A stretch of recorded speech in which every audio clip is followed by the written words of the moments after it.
Hey everybody, just want to preface this show, nice little random show for me and Justin to just hang out and catch back up. We haven't seen each other in about a month. The conversation goes all over the place. If that's not what you hear, it's fine. Just close it down and go check out another video or whatever. I want to let you know that beforehand. And without further ado, on to the show.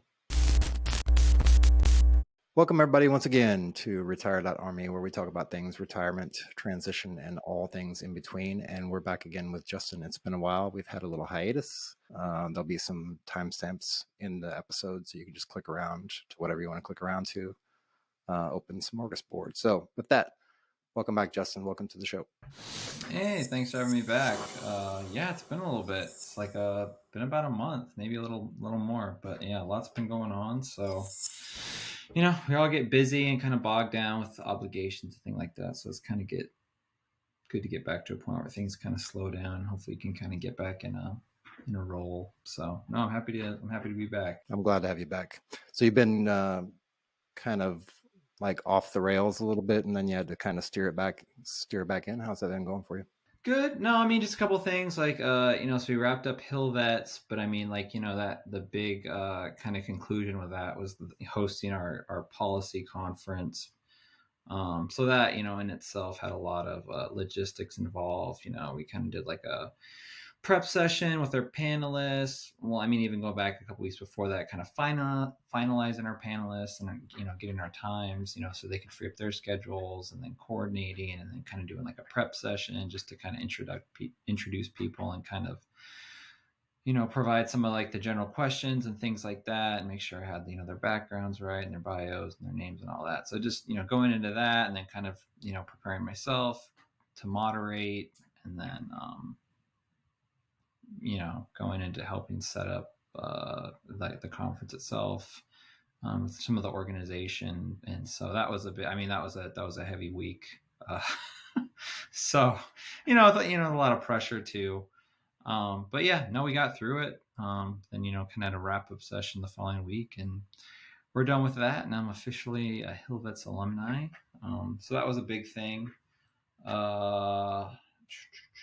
I'm trying to think what else was going on. And then I probably just got back from my last TDY ever, I would think, this last week. I had to go down to Charlottesville, Virginia, for the office manager's course, which is kind of an annual kind of training, best practices, professional development, short course at our regimental home down at the JAG school in Charlottesville.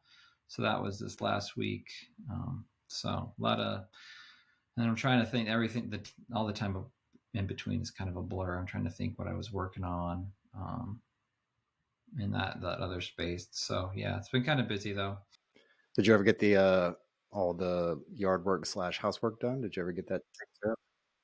I was working on it yesterday, and if it hadn't been raining today, I probably would have been working on it too.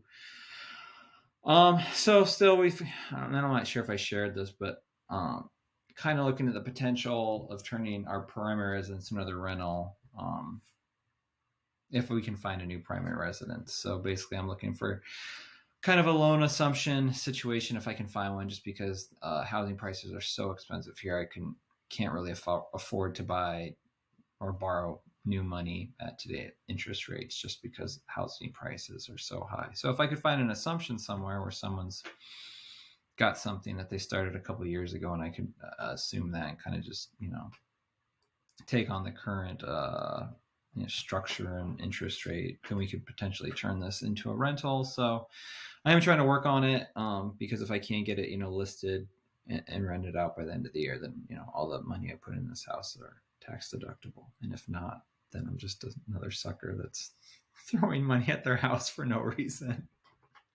So that's the hope. The hope is that all this money we're putting into this house will be for our investment property. But we'll see. We'll see what happens. So no, still working out in the yard. Finally got all the footings and the deck ripped out a few weeks ago.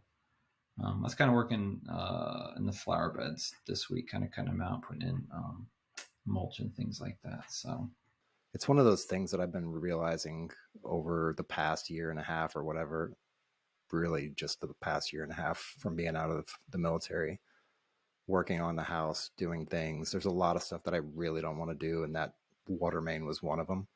And what it literally took was my neighbor came over and he had a couple shovels in his truck and he's like, "Hey, I brought some shovels." And I'm like, "Cool. What are we going to do with shovels?" And he's like, "Yeah, we should go check out your water main because I think you got a leak out there." I was like, "What?"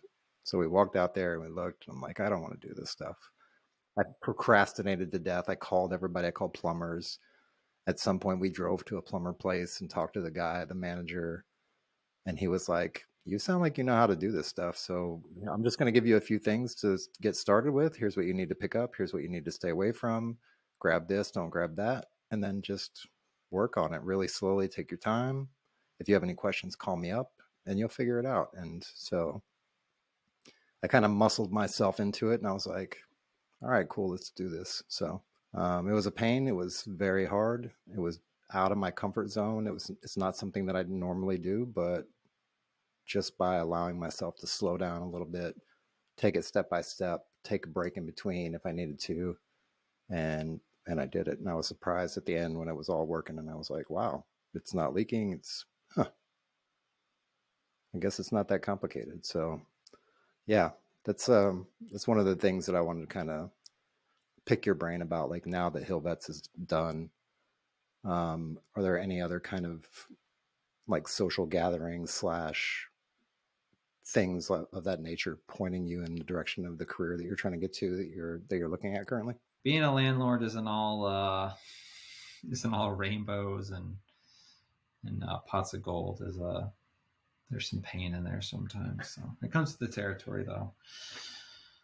But anyways, yeah, to get back to kind of your question. So no, I mean, nothing like formal like yet. I mean, I did kind of just start, applying for federal jobs just because I know the time it can take and some of the advice I got from people that had, been waiting 8, 9, 10 months to get onboarded from the time they actually applied. I figured it wouldn't be, too far to start applying now. But I mean, other things, even like smaller local government or anything like that in the private sector, I'll probably hold off till the summer just because I really don't anticipate starting a new job until after the new year anyway. So kind of want to temper expectations and that. So, Hillvets, I mean, they still do have a social night once a month. And, I do need to meet up with Andrew here probably early next month. Just our schedules haven't really aligned yet. But really, I'm just, trying to go potentially kind of get on the, I don't want to say like lecture, but like public speaking kind of circuit, right? So one of the pieces of advice is when I first met Andrew was he was like, just look for things in the area or even potentially things that are broadcast online, things that kind of interest you in public policy, and then follow up with, speakers and try to kind of build your network that way. So that's kind of what I figure out, kind of look at doing here heading in the next couple months. But I mean, I'm kind of stuck in a conundrum. And that really comes down to the level of compensation staffers make on Capitol Hill. And I'm not sure if that really aligns with kind of my goals, my aspirations, really. So I'm really kind of pondering that, kind of trying to balance, a potential fulfillment, that provide versus, trying to actually support a family and also, create financial freedom. So I'm kind of weighing that. Capitol Hill might not actually work out just because some of the salaries are just so stinking low. They're not really designed for 40-year-olds with families and mortgages. They're really more designed for 22 to 24-year-olds that have 3 roommates that don't mind, sleeping on an inflatable mattress for a couple of years. So it's kind of unfortunate at that kind of level, the level of compensation. So I don't know. I'm still filling things out. I still got time, but I am kind of broadening the search a little bit to kind of look at jobs that potentially would have some crossover between policy and then, operations or program management. So I could kind of work, leverage the skill set I've developed, but then also, kind of integrate some of the policy aspects that I kind of desire in my next job. Yeah, I've been thinking about that a lot too lately. I mean, I've been trying to branch out and reach out to my Signal Corps people, like the Regimental Association, things like that. Go to a few meetings here and there just to make friends. Kind of keep my nose into the business of what they do, and it serves a couple purposes. And I'm constantly thinking in the back of my mind about.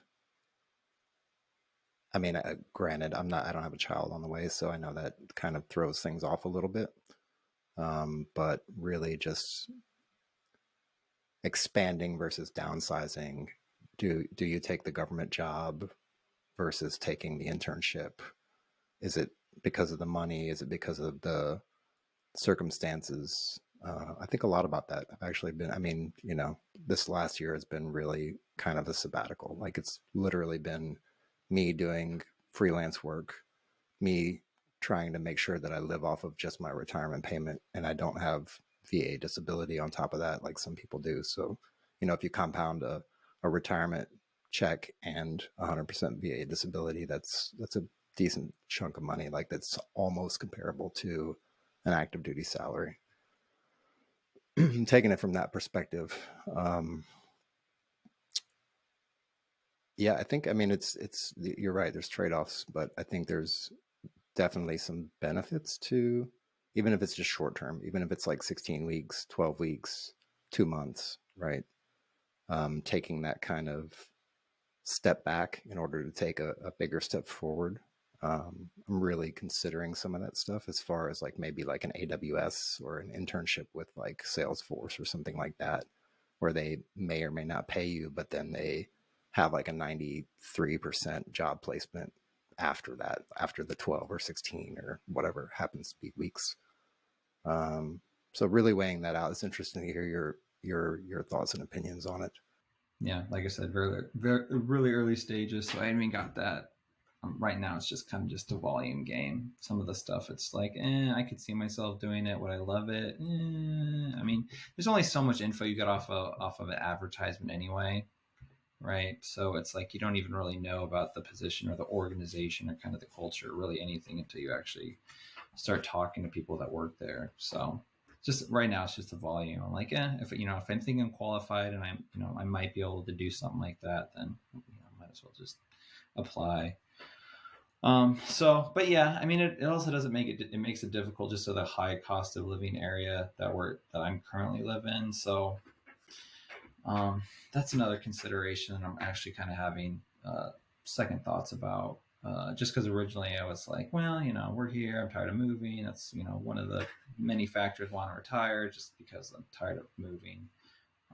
So I'll just stay here. Well, I don't know what the actual number is, but I guarantee we're in one of the top 10, if not top five, cost of living areas in the country. So, then it's almost you have to like chase the paycheck just to, make ends meet. So also considering, the potential of moving, although I wouldn't know where, I wouldn't move somewhere and then seek opportunity. I'd probably look for an opportunity. And then if things lined up, then I'd probably move there. But just thinking about things like that, just because it is so ridiculously expensive, um, just, to make things kind of easier financially. So everything's on the table. I haven't made anything definitive yet. So, but just thinking about things and weighing options and looking at trade-offs and adulting. It's definitely part of my decision making process, is that cost of living thing. That's why I'm trying to,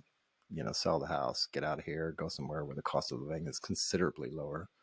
The dollar or the euro in that case stretches quite a bit more, and you don't have to get like $150,000 job to keep your head above water and keep the bills paid and pay for HOAs and all that nonsense. Like you can just live comfortably, live a good lifestyle, have a decent size place, and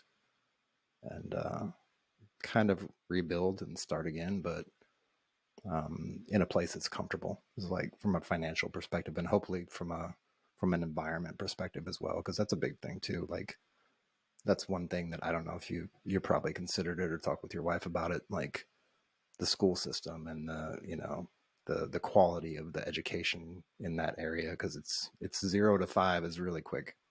It's really quick. So Surprisingly, my wife's more concerned about school districts than I am.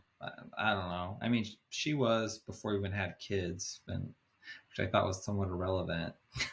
but but no, I mean, I get that.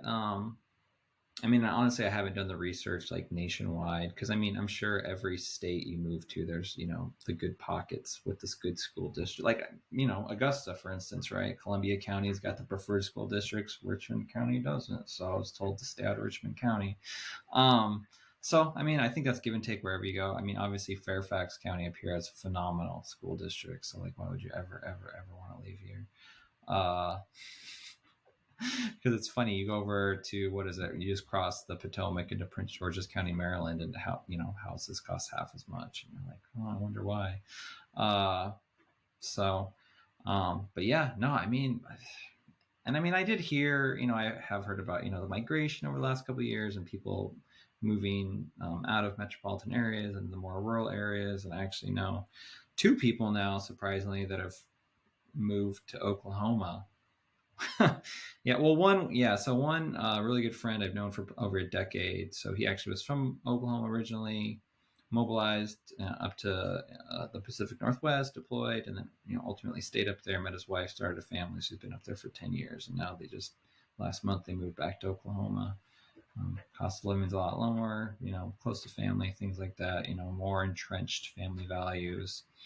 And then I have another colleague who's just retired last week, and I think his wife and one of his children are already in Tulsa, and they're getting, he's getting ready to join them here. But he was telling me about it, and all the house they were able to buy for a fraction of what I paid for ours, and all that stuff. So yeah, I mean, there are places in the country you can move to and stretch your dollar. I mean, I don't know, I've never lived in the Midwest, so I don't have family out there. Actually, so I don't know how I feel about living in Tornado Alley, but yeah, that, and again, your job that you're the kind of the path that you're going down. It's really I don't know. I don't know if it works the same at the state and local levels and things like that. Like that's also other options to look at as well, because you're looking at more like the DC, like the so if you look at like the federal level, like even if Congress isn't in session, like the staffers, that's like a full time job. You go down to like the state level, like Congress isn't in session 360. They're in session maybe a couple months a year. I think actually Virginia, or there's some states where they meet like every other year, so it's like maybe they'll have like one or two full time staff. So it's like, yeah, government's definitely not as robust out there. Um, but obviously, if you're working kind of like in municipalities or something like that, it's like like the city manager's office or something like that. It's more like full time work. But so not necessarily tied to elected official government, but really, it's at the end of the day, it's really trying to use my skills and abilities to try to just improve the welfare of the public and the community. So any way I can do that, kind of leave the place better when you found it, I think I'll get some satisfaction that way. yeah. I wanted to reach back as well on. I think we left off on this topic on the last time we met up, but as far as books go, you had mentioned Atomic Habits. I actually went and picked it up and I read it. I don't know if you got a chance to read it or anything like that, but any kind of good insights you got out of it, and maybe any other books that you picked up along the way. No, so I'm still working through that one. But I mean, and it's not even from that. So I've been really, I mean, I would say probably last month I've really been focused on real estate. So I've been, really kind of entrenched in that. But I mean, I think it kind of aligns with the topic. It's literally building habits. It's consistency, right? It's the repetition of the good habits you want. Um, and I think I mean, I really do think that's key just about in everything. I mean, it's everything, right? Eating healthy, exercising, right? It's the people, not the people that start on January 1st and, go hard for 3 weeks and quit. It's the ones that, are able to actually get a habit and kind of, build it into their lifestyle. So, I mean, yeah, I think that's everything. So yeah, no, I mean, I'm still working through Atomic Habits, but yeah, it is. I think it just really comes down to being consistent. And I think that really kind of determines people that are successful versus people that aren't as successful. Because I mean, it's emotional, right? You have your ups and downs like everybody else, but it's kind of be able to kind of fight through those low points and sticking with it, and persevere at the end. So Yeah, I kind of feel like if you've got the right amount of not just the right habits, but the right amount of habits and the right amount of equilibrium between uh, random, like spur of the moment choice versus a habitual kind of choice that you've already kind of pre-planned in advance. Like, say, for instance, picking out clothing for the day, right? If you do the Steve Jobs method and you have like one black turtleneck and one pair of jeans and one pair of New Balance shoes, like you don't have to make a decision, right? It cuts out all the other decisions in the morning where you can just get up, get your coffee, and then just go to work or do whatever you're going to do, right? So I think if you can set the right amount of habits and the right habits together, and it's an individual thing. Like it depends on what your driving forces are. It depends on what your motivations are. But if you can get those kind of things set in place and eliminate the choice, then it really kind of streamlines your day, and it also frees up a lot of time, right? So that's the other thing about it. Like, yes, you don't want to be a robot, but you also don't want to spend time dwelling on like, what are we going to cook for dinner tonight? Like, if you can eliminate things like that, you can actually whittle in a lot more time. And I think that's the kind of the trick to it is like once you've got habits in place to eliminate nonsensical kind of decisions, then you free up a ton of time. And then you come to the conundrum in that where it's like, okay, now I have all this extra time. Now how do I spend it, or what do I need to allocate it to? And that's where it kind of gets confusing, and you have to just go back and forth with it until you find that right balance. Like I find myself now with a ton of time, right? Being retired, no job. I mean, I have, freelance work and stuff like that, but at the same time, I find myself taking a lot of breaks, and it's not like take a break and do nothing. Like I'm taking a break and reading, or I'm taking a break and, ingesting some kind of information. But then at the end of the day, it's like, okay, well, did I spend my time wisely today? And I think for me, it's like if I'm continually learning, if I'm continually pushing on things that I want to do and things that I'm trying to accomplish, even if that means taking 3 hours of reading in the middle of the day, or meditating for 20 or 30 minutes just to keep things level headed. I think for me, it balances out that way and makes sense. But again, it's a very individual choice. yeah, no, I mean, I agree 100%. And I'm not sure who coined the phrase, decision fatigue, right? So it's like you can only make so many a day for you. So, and I mean, I recognize that too earlier in my life.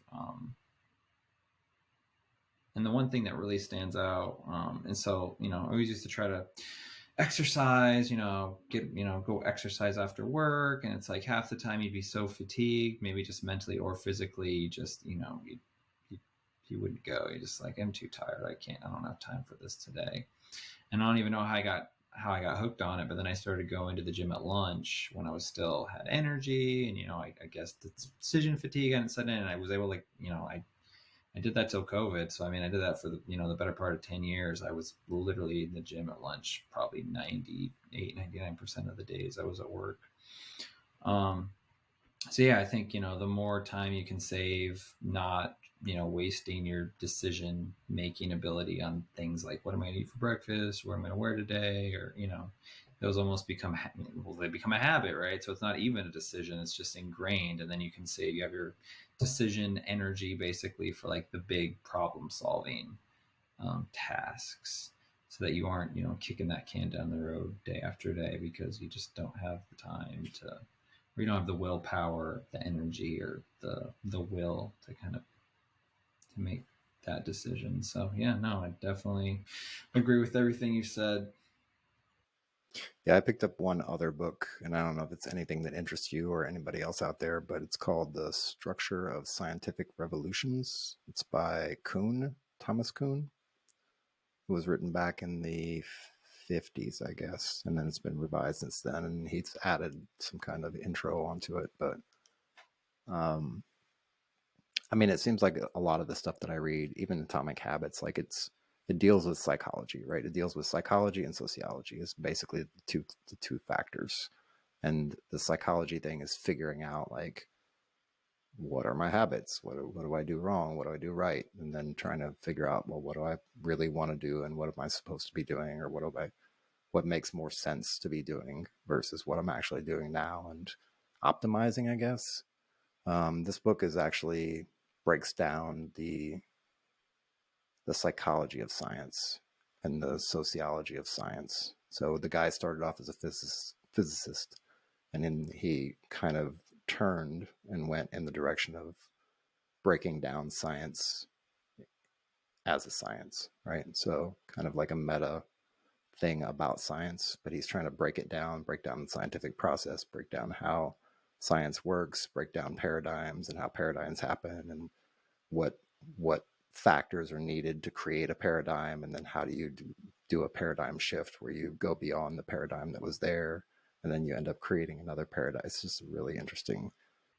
No, yeah, no, I mean, I agree. I'm trying to learn more kind of about, psychology and kind of sales and things like that. I mean, not so much like I'm trying to pitch like, vacuums door to door, but just, I mean, you're really kind of selling almost every day. You're selling yourself, you're selling your ideas, and kind of,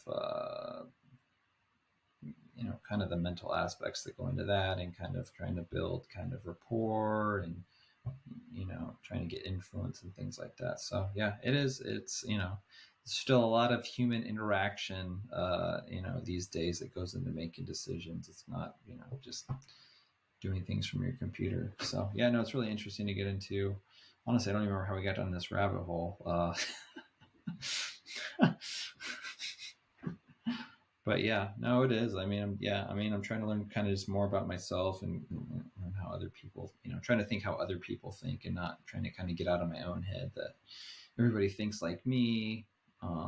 Yeah, I've been exploring it for the better half of 10 plus years, on and off on my own completely. Like, I'm not a psychology major. I didn't go to school for psychology, but when I started to read it, the more I started to read it, the more I started to understand, like, that's really how the world operates, right? You can say it's about market trends and about economies and about war and about this and that, but at the end of the day, it's like one-on-one human interaction and the psychology that happens between those two humans. And it's not all on the surface psychology. Like, it's not like one person says something and then the other person says something. Like, there's a lot of underlying, like, unspoken communication that happens between humans, like, I would say between most animals. But since we evolved language, and we speak all these different languages and dialects and everything, like, you can almost, like, do you speak Spanish? I don't. I'm going to learn when Robin teaches the baby. The context of a conversation in Spanish versus the context of a conversation in English, right? Even if you speak both of them perfectly, right, fluently, there's a different context, right? It's a different context if I'm talking to somebody in German versus talking to somebody in Italian versus talking to somebody in English. There's just different cues and different unspoken, like, things that happen, especially in a language like Italian, right? It's all hand movements and hand gestures. Like, you can literally have a conversation just moving your hands and saying one word, right?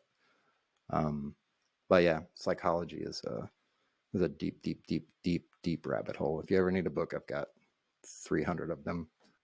All right. What else? Nervous? No, I mean it hasn't. No, not yet. I'm not. I mean, I'm not nervous. I know.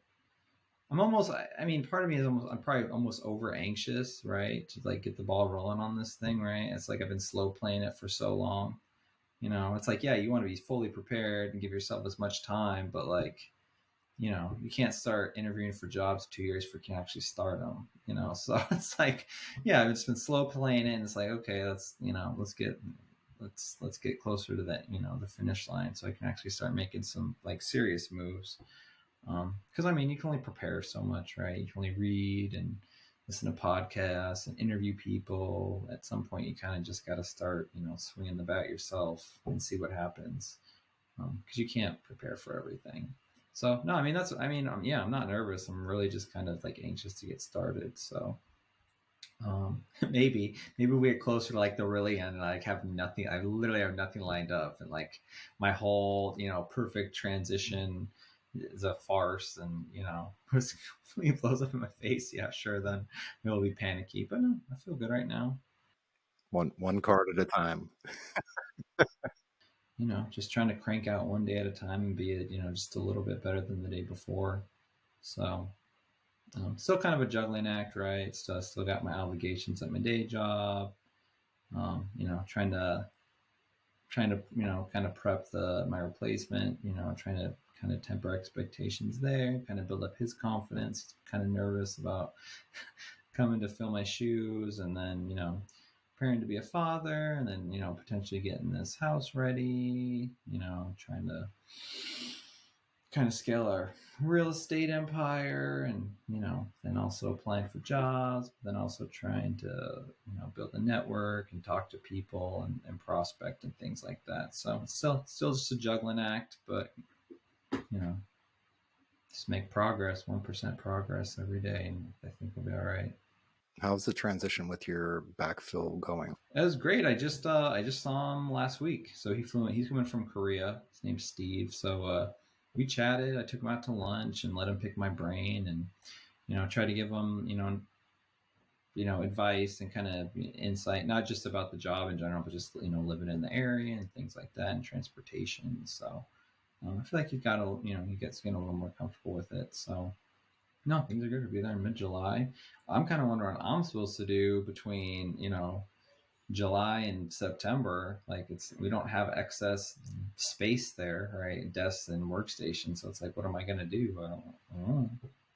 We haven't had that conversation yet. So I've never done the job. I've worked with many, but I've never done the job that you do. But I can imagine there's like a database of just information and stuff that you need to know to do the job. Like, is there a lot of stuff that you have to hand over, like a share drive or something like that you give? oh yeah, I mean, are you kidding me? I thought every organization had a shared drive as chaotic and disorganized as ours. Oh yeah, I mean, that's information going back, gosh, I don't know, probably like the early 2000s. Now, what's actually relevant, probably in the last few years or so, there is. I mean, it's I wouldn't say it's like a very like super like refined role, right? It's really kind of fluid, right? It's kind of problem solving.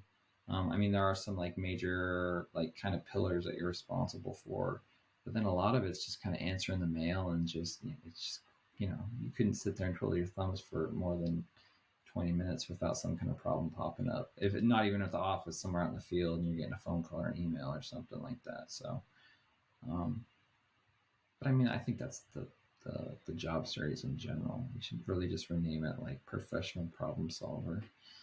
Yeah, I used to call my job the firefighter because that's all I did was run around and put out fires. Yeah, that sounds about right. Cool, man. Well, that's all I've got. Is there a let me ask you this. Is there a due out that I should be ready for the next time we meet up? No, no, I mean, not unless you got a script to teach me how to convince my wife, walk her back from the edge from overpaying for all these baby furniture and accessories and things like that. If you got something for that, that would be helpful. That happens on the first child. On the second child, then everything is out the window after that. It's like, oh yeah, we've still got all this stuff and we don't need that extra stuff. We still got the old crib in the basement. But also trying to get myself, luckily, like the nursery is not even ready yet. Like I think I'm just down to the part where I can paint now. I've got everything kind of sanded in. So I'm always telling people, keep ask me for the registry, and I'm like, no, we're not ready to receive. Like, check back with me in like July. Like, we're not ready to receive things yet. If you buy it, it's just gonna go up in the attic. So like the nursery's not even ready. I need to get it, I think, painted, which hopefully I can get here done next weekend or so. But just kind of trying to manage the household and manage my life. But so the most important thing out of all that, out of all the spending the money and buying the furniture and all that stuff is, and I mean, luckily you'll be retired around that same time. So you should have quite a bit more time. Is really the first 2 years, 3 years, 5 years, like those first couple years with the child are the years that you are going to be the most stressed because it's all brand new. You're learning how to deal with a little infant or a toddler or whatever, and you have to like learn how they talk and how they walk and how they move and what noises they make when they need this or what noises they make when they need that, and all their little ups and downs and emotional things. But once they get past that age and get up into like the tens and the teens, then all you think about is like, man, I wish I could just, can you just be three again? So, so I do. I mean, yeah. I mean, I do. I did. I want to try to find a way that I'm not, overworking. Basically, right? I'm as home as much as I can because ultimately that's kind of why you do it, right? For your family and enjoy life because you only get one shot at it. You don't want to be, spending it away from your family doing things that at the end of the day don't really matter, right? So, no, I'm looking forward to it. I mean, that's why I'm pretty so adamant about not even exploring, taking a job till after the new year. It's like I really do want to enjoy those first few months at home, and not be pressured to like, I need to go, be doing skill bridge or something like that. It's like no, that my job, will be here and take job interviews and things like that here. But yeah, I do. I want to be around for the first few months of the first child. So looking forward to it. yeah, it'll be good. I think you'll get a kick out of it. New challenge every day. I'm trying to get like as much stuff done that I can that I don't have to worry about, so I can spend time focusing on raising the heir to the throne. Cool, man. Well, I will let you get back to your evening. I appreciate you taking the time. I know it's a little bit late, but I appreciate you coming back on, and I enjoyed the chat, and that's why I wanted to keep it really just lightweight and just chill, kind of ease back into it, and maybe get into some deeper topics on military retirement and transition at some other point. But for this one, we're good. All right. Well, yeah, you have yourself a good night. All right, you too, man. And for everybody else out there, I hope you enjoyed the the long-winded banter back and forth. So I'll catch you later, man. All right. Take care.